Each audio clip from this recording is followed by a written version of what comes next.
Radio कथा रत्न। Radio कथा रत्न में आज हम आपको सुनाएंगे हिंदी साहित्य जगत के प्रसिद्ध व्यंग्यकार हरिशंकर परसाई की एक कहानी, जैसे उनके दिन फिरे। सबसे पहले हम धन्यवाद करना चाहते हैं अंतरजाल की दुनिया का वृहद कोश गद्य कोश का, जहां से हमें देश विदेश की मौलिक और अनुदित कहानियां मिलती रहती हैं। हरिशंकर परसाई का कहानी संग्रह हमने यहीं से प्राप्त किया है। हरिशंकर परसाई हिंदी के पहले रचनाकार हैं जिन्होंने व्यंग को विधा का दर्जा दिलाया है और उसे हल्के फुल्के मनोरंजन की परंपरागत परिधि से उबार कर समाज के व्यापक प्रश्नों से जोड़ा है। उनकी व्यंग रचनाएं हमारे मन में गुदगुदी पैदा नहीं करती, बल्कि हमें उन सामाजिक वास्तविकताओं के सामने लाकर खड़ा करती हैं जिनसे किसी भी व्यक्ति का अलग रह पाना लगभग असंभव है।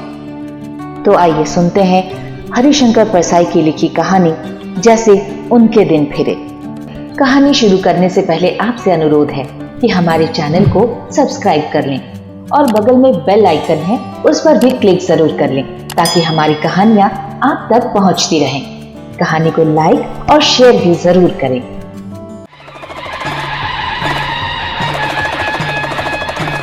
एक था राजा। राजा के 4 लड़के थे। रानियां तो अनेक थी। महल में एक पिंजरा पोल ही खुला था, पर बड़ी रानी ने बाकी रानियों के पुत्रों को जहर देकर मार डाला था।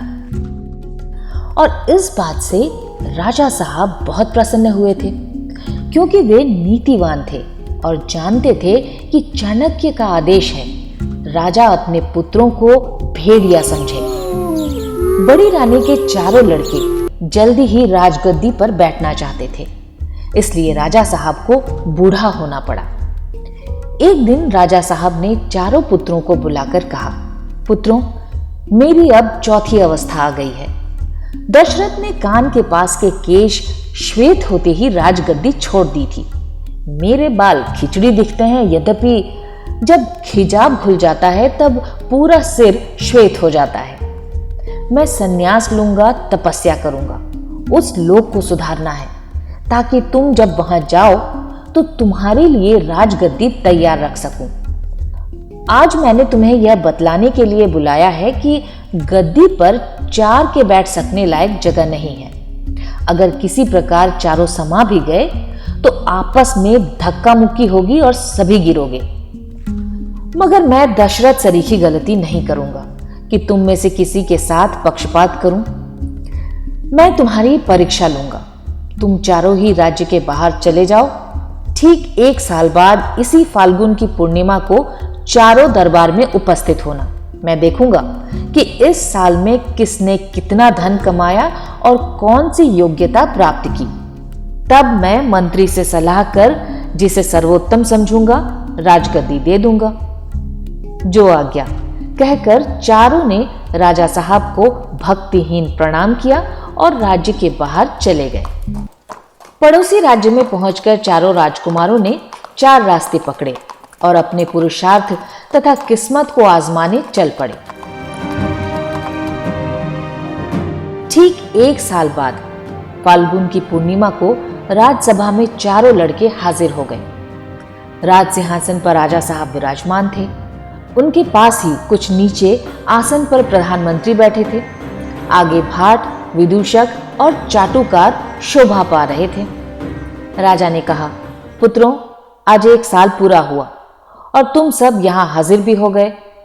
मुझे उम्मीद थी कि इस 1 साल में तुम में से 3 या तो बीमारी के शिकार हो जाएंगे या कोई एक शेष तीनों को मार डालेगा और मेरी समस्या हल हो जाएगी, पर तुम चारों यहां खड़े हो। खैर, अब तुम में से प्रत्येक मुझे यह बतलाए कि किसने इस 1 साल में क्या काम किया। और राजा साहब ने बड़े पुत्र की ओर देखा। बड़ा पुत्र हाथ जोड़कर बोला, पिताजी, मैं जब दूसरे राज्य में पहुंचा तो मैंने विचार किया कि राजा के लिए ईमानदारी और परिश्रम सबसे आवश्यक गुण है। इसलिए मैं एक व्यापारी के यहाँ गया और उसके यहाँ बोरे ढोने का काम करने लगा। पीठ पर मैंने 1 वर्ष बोरे ढोए हैं, परिश्रम किया है, ईमानदारी से धन कमाया है।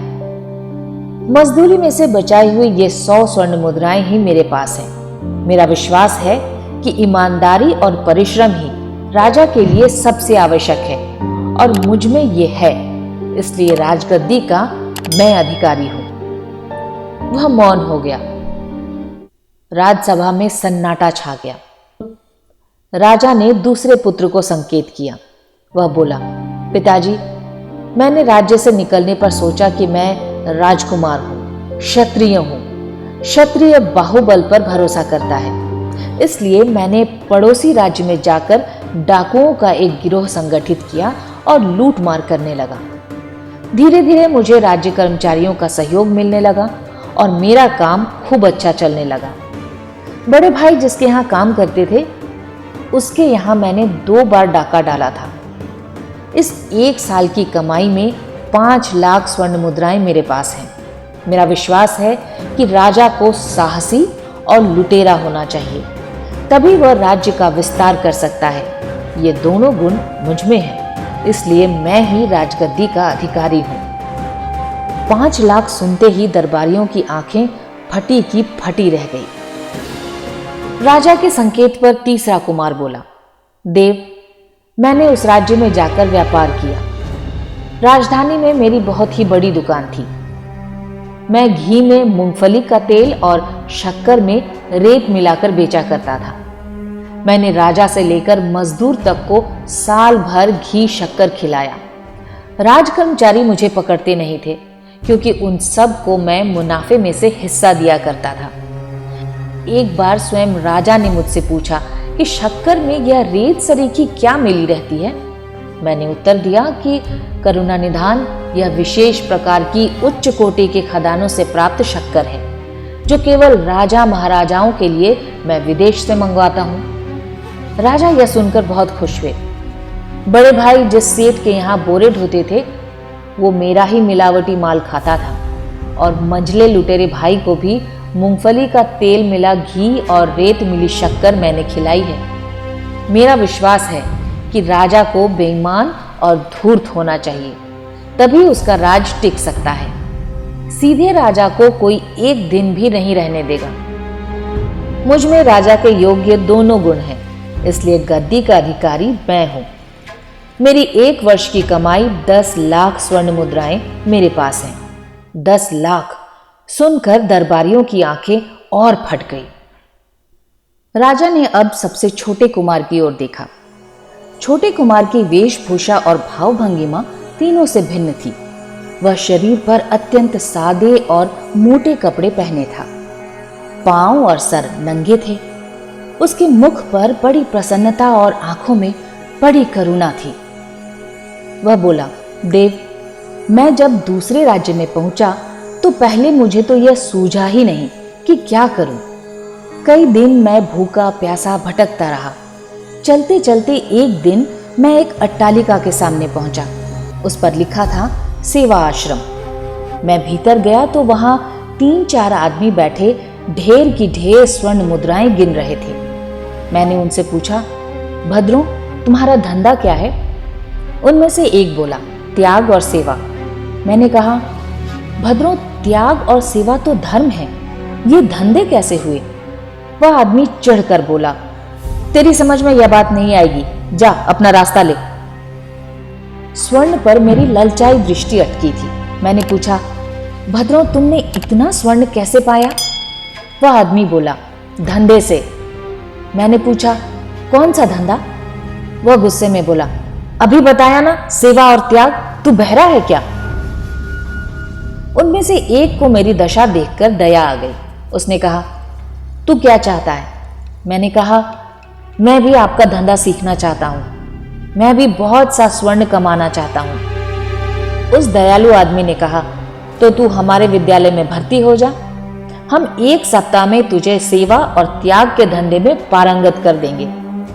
शुल्क कुछ नहीं लिया जाएगा, पर जब तेरा धंधा चल पड़े तब श्रद्धा अनुसार गुरु दक्षिणा दे देना।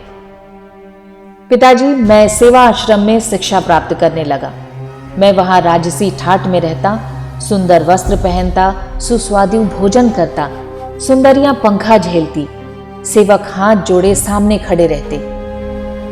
अंतिम दिन मुझे आश्रम के प्रधान ने बुलाया और कहा, वत्स, तू सब कलाएं सीख गया, भगवान का नाम लेकर कार्य आरंभ कर दे। उन्होंने मुझे यह मोटे सस्ते वस्त्र दिए और कहा, बाहर इन्हें ही पहनना, कर्ण के कवच कुंडल की तरह ये बदनामी से तेरी रक्षा करेंगे। जब तक तेरी अपनी अट्टालिका नहीं बन जाती तो इस भवन में रह सकता है। जा, भगवान तुझे सफलता दे। बस मैंने उसी दिन मानव सेवा संघ खोल दिया, प्रचार कर दिया कि मानव मात्र की सेवा करने का बीड़ा हमने उठाया है। हमें समाज की उन्नति करना है, देश को आगे बढ़ाना है। गरीबों, भूखों, नंगों, अपाहिजों की हमें सहायता करनी है। हर व्यक्ति हमारे इस पुण्य कार्य में हाथ बटाए, हमें मानव सेवा के लिए चंदा दे। पिताजी उस देश के निवासी बड़े भोले हैं, ऐसा कहने से वे चंदा देने लगे। मझले भैया से भी मैंने चंदा लिया था। बड़े भैया के सेठ ने भी दिया और बड़े भैया ने भी पेट काटकर 2 मुद्राएं रख दी। लुटेरे भाई ने भी मेरे चेले को 1 सहस्त्र मुद्राएं दी थी, क्योंकि एक बार राजा के सैनिक जब उसे पकड़ने आए तो उसे मेरे आश्रम में चेलों ने छिपा लिया था। पिताजी, राज्य का आधार धन है। राजा को प्रजा से धन वसूल करने की विद्या आनी चाहिए। प्रजा से प्रसन्नता पूर्वक धन खींच लेना राजा का आवश्यक गुण है। उसे बिना नश्तर लगाए खून निकालना आना चाहिए। मुझ में यह गुण है, इसलिए मैं ही राजगद्दी का अधिकारी हूं। मैंने इस 1 साल में चंदे से 20 लाख स्वर्ण मुद्राएं कमाई, जो मेरे पास है। 20 लाख सुनते ही दरबारियों की आंखें इतनी फटी कि कोरों से खून टपकने लगा। तब राजा ने मंत्री से पूछा, मंत्रीवर, आपकी क्या राय है? चारों में से कौन सा कुमार राजा होने योग्य है? मंत्रीवर बोले, महाराज, इसे सारी राजसभा समझती है कि सबसे छोटे कुमार ही सबसे योग्य है। उसने 1 साल में 20 लाख मुद्राएं इकट्ठी की। उसमें अपने गुणों के सिवा शेष 3 कुमारों के गुण भी हैं। बड़े जैसा परिश्रम उसके पास है। दूसरे कुमार के समान वह साहसी और लुटेरा भी है। तीसरे के समान बेईमान और धूर्त भी। अतएव उसे ही राजगद्दी दी जाए। मंत्री की बात सुनकर राजसभा ने ताली बजाई। दूसरे दिन छोटे कुमार का राज्याभिषेक हो गया। तीसरे दिन पड़ोसी राज्य की गुणवती राजकन्या से उसका विवाह भी हो गया। चौथे दिन मुनि की दया से उसे पुत्र रत्न प्राप्त हुआ और वह सुख से राज करने लगा। कहानी थी सो खत्म हुई। जैसे उनके दिन फिरे वैसे सबके दिन फिरे। आपको ये कहानी कैसी लगी?